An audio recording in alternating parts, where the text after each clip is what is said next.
Côte d'Ivoire et le Cameroun sont des pays frères, même si parfois c'est des pays où à chaque fois il y a des guerres, mais sans méchanceté, même si d'aucuns ont parfois voulu exagérer. Sur le domaine sportif, sur le plan musical, la Côte d'Ivoire également partage beaucoup de choses avec le Cameroun et aussi la Côte d'Ivoire est une terre d'accueil, comme le Cameroun. Mais seulement les qualités de la Côte d'Ivoire sont parfois aussi les qualités du Cameroun. Et les défauts de la Côte d'Ivoire sont aussi les défauts du Cameroun. Ce qui arrive parfois au Cameroun arrive malheureusement parfois aussi en Côte d'Ivoire. Nous avons pu voir la guerre civile qui a fait beaucoup de morts en Côte d'Ivoire. Et nous, Camerounais, à cette époque, on disait que le Cameroun, c'est un havre de la paix. On ne savait pas que ça allait aussi retomber sur nous avec la fameuse crise anglophone qui a déjà fait 3 fois plus de victimes qu'en Côte d'Ivoire. Quand le Cameroun a organisé la CAN, bon nombre d'Ivoiriens sont aussi venus titiller le pays de Samuel Eto'o, qui d'ailleurs a pris pour épouse une Ivoirienne. Ils sont venus parce qu'il y avait des glissements et parce que le Cameroun ne parvenait pas à tenir une organisation avec des réalisations donc infrastructurelles qui ont fait de telle sorte que cette CAN qui devait se tenir au Cameroun connaisse un glissement. Glissement sur glissement. D'ailleurs, il y a eu des chansons pour parfois s'en moquer. Sauf qu'après la CAN de 2022, c'était le tour de la Côte d'Ivoire de prendre maintenant le relais et d'organiser celle de 2023. La CAN 2023 en Côte d'Ivoire suscite des interrogations, même si les autorités font semblant que tout va bien.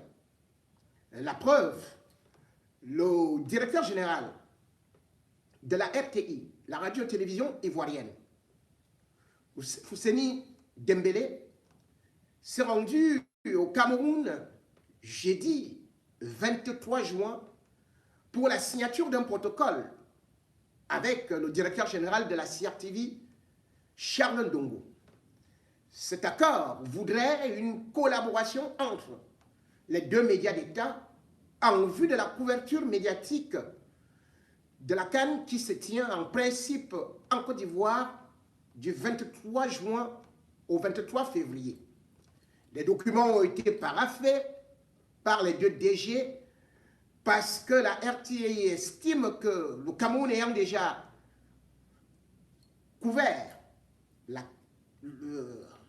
CAN 2022 ou encore même ayant aussi couvert la Coupe d'Afrique des Nations féminines, sans oublier aussi le CHAN, le Cameroun avait donc une certaine expertise, une expérience à pouvoir partager avec un pays frère. Mais sauf que, au moment où cela se passe, il y a des images qui ne sont pas montrées dans ces médias d'État qui devraient quand même susciter de la peur ou alors susciter une alerte maximale par rapport à la CAN qui malheureusement risque de ne pas se tenir en Côte d'Ivoire. Beaucoup d'éléments que nous avons actuellement en possession nous prouvent que ce n'est pas gagné. Et pourquoi? Parce que non seulement avant de devenir sur les infrastructures qui ne sont pas encore totalement faites, mais surtout la date qui a été choisie. La date qui a été choisie, c'est bien sûr entre janvier et juillet. Or, il se trouve qu'à cette période, comme exactement au Cameroun, selon les alertes météorologiques, ce serait très difficile d'organiser un tel événement puisque ce sont les pluies diluviennes qui s'abattent en Côte d'Ivoire à cette période-là. Et justement, on constate que ces informations et surtout le climat qui actuellement sévit en Côte d'Ivoire nous montre ce que pourrait être la CAN en 2023, sous l'eau, avec des inondations, avec des routes barrées, avec des maisons inondées, avec des morts. Et les stades seront dans quel état? C'est la question qu'il faut se poser dans la mesure où les dernières inondations survenues en Côte d'Ivoire et qui, selon les sapeurs-pompiers et même la marine qui ont eu à intervenir, les militaires, ça fait beaucoup de dégâts. 5 morts dans ce seul quartier, en Côte d'Ivoire, à Bingerville. Une pluie s'est abattue sur Abidjan entre 23 h et 6 h du matin, avec bien sûr une hauteur pouvant aller à 200 mm. Une scène qui ressemblait au déluge. 4 enfants ont perdu leur vie dans un éboulement. Un adulte a été totalement emporté par les eaux et il est mort. Au moins 85 personnes ont été secourues. Les images sont atroces, font peur. Cette scène n'est pas arrivée par hasard dans la mesure où ce n'est pas la première fois que la Côte d'Ivoire se retrouve justement sous l'eau, ou plutôt la capitale économique qui est Abidjan, et qui a quand même 5 millions d'âmes qui y vivent, nous a souvent démontré que pendant les saisons pluvieuses, c'est presque ingérable et que ça finit souvent par beaucoup de morts. On peut se rappeler des événements tragiques qui sont d'ailleurs survenus en 2018, où on avait déploré 18 morts. Les autorités avaient dit que c'était un problème de canalisation, que les services n'étaient pas prêts et qu'ils allaient prendre cette fois-ci la mesure, ils allaient anticiper, bref, donner l'espoir qu'ils connaissaient déjà le mal et que prochainement, on ne pourrait plus vivre une telle catastrophe naturelle. Sauf qu'en 2020, bis repetita, encore une fois en Côte d'Ivoire, et particulièrement dans cette ville où grouillent pas mal de gens, où il peut y avoir de l'anarchie au niveau des constructions, où les canalisations sont parfois bouchées, comme dans bon nombre de villes africaines, eh bien, on a encore déploré 13 morts. Ça s'approchait. Et ce qu'on a pu voir, surtout les pompiers débordés ou encore les services sanitaires, on se dit, est-ce que la Côte d'Ivoire pourra être capable d'organiser une CAN sous l'eau en 2023, entre le 23 juin et le 23 juillet? On en doute, puisque d'ailleurs la météo ivoirienne, en collaboration avec la météo française, annonce plutôt d'autres pluies très torrentielles, certainement en 2023, déjà que cette étape n'est pas encore terminée, parce qu'il faut encore s'attendre à d'autres drames qui pourraient arriver en Côte d'Ivoire. Ça fait donc peur. Et la Confédération africaine de football envisage véritablement reporter la compétition.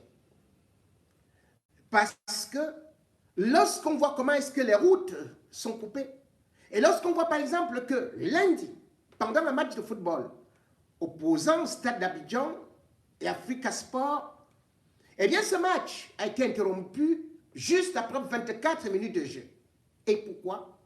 Parce que la pelouse était impraticable. Les autorités ivoiriennes disent qu'on peut adopter un système de drainage qui pourra faire qu'on puisse jouer dans de telles conditions. Sauf que de tous les jardiniers que nous avons pu contacter, tous sont unanimes, les pelouses seront impraticables. Et puisque d'ailleurs, le championnat ivoirien risque d'être momentanément suspendu, le temps qu'on laisse ces inondations passer. 24 nations seront là. Et on imagine, lorsque les routes sont coupées ou sous l'eau, ce qui pourra se passer. Comment est-ce que les spectateurs qui iront dans des stades vont se déplacer? Et si jamais il y a des pluies diluviennes, on sera obligé de reporter beaucoup de matchs. Et comment donc on va rattraper cela alors que la compétition ne se joue que pendant un mois? L'équation est donc là. Pour les autorités ivoiriennes, comme je l'ai dit, sur le plan technique, c'est pratiquement impossible. Parce que on va se retrouver avec des stades terriblement trempés qui ne pourront pas donner un spectacle digne de ce nom. Si oui, ce sera le sport dans le marécage. Quand il pleut, la pelouse se dégrade. Au bout de 2 matchs, on n'a plus de stade. Comment est-ce qu'on va donc procéder? Il sera donc impossible d'aller au bout de la compétition dans ce niveau-là. Surtout lorsqu'on sait que en Côte d'Ivoire, lorsqu'il pleut, la pluie, justement, des trompes durent entre 3 heures et 6 heures de temps. Ce ne sont donc pas des petites pluies. Et malheureusement, cette date qui a été choisie n'a été imposée que par des équipes européennes qui, à cette période, estiment que les clubs peuvent laisser certains joueurs pendant un mois et que, justement, la date qui était souvent fixée par la CAF ne pouvait pas arranger les clubs européens. C'est pour ça qu'on se retrouve donc au milieu de cette saison où il est pratiquement impossible d'organiser une compétition en Afrique. Cette décision avait été déjà prise en 2017. Le Cameroun a échappé parce que le Cameroun a bénéficié du glissement et finalement, si le Cameroun a pu organiser la compétition, c'est parce que c'était en janvier, période où il y a la sécheresse. En Côte d'Ivoire, on ne voit pas comment est-ce que, dans cet état-là, on peut organiser des matchs avec une certaine sérénité. Et de deux, la Côte d'Ivoire se retrouve également dans le même embarras que le Cameroun. Selon le cahier de charges de la Confédération africaine de football, les stades devraient être livrés au plus tard le 31 décembre 2022. Or, lorsqu'on voit l'avancement des travaux, seuls maximum 3 stades pourront rentrer dans les cordes et pourront être livrés, pourront être prêts pour la compétition. Au regard de ce qui se passe sur place, même si la directrice des sports cherche à dire que ce sont les Ivoiriens, les journalistes ivoiriens, exactement comme on disait au Cameroun, qui ne sont pas patriotes, qui livrent le pays, qui font une mauvaise publicité et qui ne donnent pas le moral aux troupes. C'est bien de le dire, mais le journaliste, même comme exactement aujourd'hui c'est très difficile d'aller sur les sites, puisqu'on a cadenassé, on ne veut plus que les gens puissent y arriver exactement. Comme ça s'est passé au Cameroun, On a tout caché aux journalistes, mais, comme on dit, on peut cacher la maladie, mais on ne cache pas la mort. Le gouvernement camerounais avait joué de la même façon en disant qu'il ne fallait même pas filmer des sites. Mais en fin de compte, le stade Paul Biya, qui d'ailleurs a abrité la finale et la cérémonie d'ouverture, nous a démontré quand même qu'il y avait une impréparation et il y a eu d'ailleurs des morts. Certes, diront certains, et il y a aussi eu des morts en France, mais pas dans un nouveau stade. Les morts qu'il y a eu à Yaoundé, au stade Paul Biya, c'est parce que également aussi ce stade n'avait pas été expérimenté et surtout ce stade jusqu'à ce jour n'est pas terminé. Certains ont déjà avancé. L'État ivoirien a débloqué déjà plus de 500 milliards pour les infrastructures hôtelières ou encore même sportives et sanitaires, mais il faudrait encore puiser dans la poche, dans la caisse, pour essayer d'être dans les clous. La Confédération africaine de football, comme justement avec le Cameroun, a installé un bureau à Abidjan. Regardez les travaux avancés. Malgré l'optimisme qu'on essaie de nous donner que ça va se jouer, que les travaux vont vite, on est inquiet. Lorsqu'on sait par exemple que le stade Houphouët-Boigny, qui connaît aussi des travaux de réfection, devrait passer de 35 000 places plutôt à 40 000 places. Or, lorsqu'on voit l'avancement des travaux, on se rend compte qu'en fin janvier, la directrice des sports elle-même reconnaissait que ce stade n'a connu que 25% de réalisation. Ce qui est donc très petit par rapport au temps imparti et par rapport à la sécurité qu'il faudrait y mettre, surtout concernant aujourd'hui les exigences, non seulement de la FIFA, mais aussi de la Confédération africaine de football, à savoir des parkings bien protégés et tout ça. À quel moment va-t-on réaliser tout ça? Surtout s'il y a encore des périodes comme des pluies actuellement qui arrivent et qui ralentissent des travaux. On est donc en droit de beaucoup s'inquiéter par rapport à ce qui peut arriver. C'est pour ça d'ailleurs que la Confédération africaine de football entend envoyer une énième mission pour regarder justement, toucher la réalité du droit. Ce qui se passe, nous ne lançons que l'alerte. Je l'ai fait quand il s'agissait de mon pays, le Cameroun. Donc on dit que je n'étais pas patriote. Sauf qu'ils ont bel et bien vu, quand je disais qu'il n'y aura pas de CAN en 2019, ils ont pu voir plus tard comment est-ce que la Confédération africaine m'a donné raison à l'unanimité en disant qu'il fallait continuer les travaux, que rien n'était achevé. Et on est allé de glissement jusqu'en 2022. Et même jusqu'à présent, rien n'est achevé. La Côte d'Ivoire pourrait bien avoir des infrastructures, mais comme je l'ai dit, ce serait de façon très, très précipitée. Et le danger encore, c'est que en mettant cette CAN au mois de juin, comme c'était programmé, le continent africain est encore à la remorque de l'Europe, qui dicte quelle date nous devons choisir, qui dicte à quel moment on doit organiser une compétition, sans tenir en compte les réalités du terrain.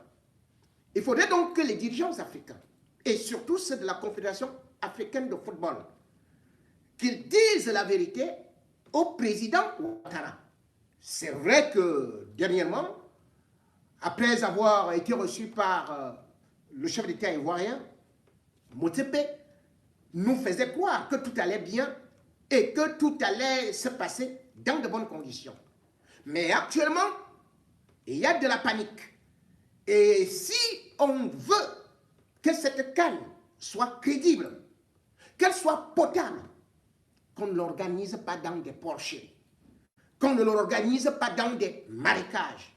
Encore que les joueurs africains sont des professionnels, leur santé sera mise à rude épreuve. Et aussi, la qualité du spectacle va faire que les sponsors ne puissent même plus solliciter la CAN, qui aura perdu en termes d'image, qui va donner plutôt encore une mauvaise publicité à notre continent qui, au moins à travers le sport, essaie de montrer un autre visage. Il est donc temps que les autorités ivoiriennes voient la réalité en face. Nous avons envoyé certains de nos confrères voir ce qui se passait et, sauf miracle, la Côte d'Ivoire pourrait organiser cette CAN en juillet 2023. Mais, même si elle le réalise, ce sera la pire CAN de l'histoire. Parce qu'on verra des gens nager dans l'eau, on verra comment est-ce que les toitures s'envolent, on verra des morts, on verra des stades vides, parce que les gens ne pourront pas aller sous la pluie et dans les bouchons, aller voir des poissons nager ou des cochons en train de jouer dans un stade pratiquement inapproprié au football. Cette alerte est maximale et j'aime toujours prévenir pour que plus tard, on ne dise pas que je n'avais pas averti. Je le dis, la Côte d'Ivoire a investi beaucoup de moyens. Oui, il y a des stades tels que Ebimpe, qui est baptisé le stade Alassane Ouattara, qui peuvent être de beaux joyaux, mais on a constaté que le stade Ebimpe, à peine il était construit, on voyait déjà jusqu'où la pelouse s'était dégradée. Et combien de fois, lorsqu'il y aura des inondations, ce sera donc du pur gâchis. Gâchis pour la Coupe d'Afrique des Nations, gâchis pour les joueurs, gâchis pour l'Afrique.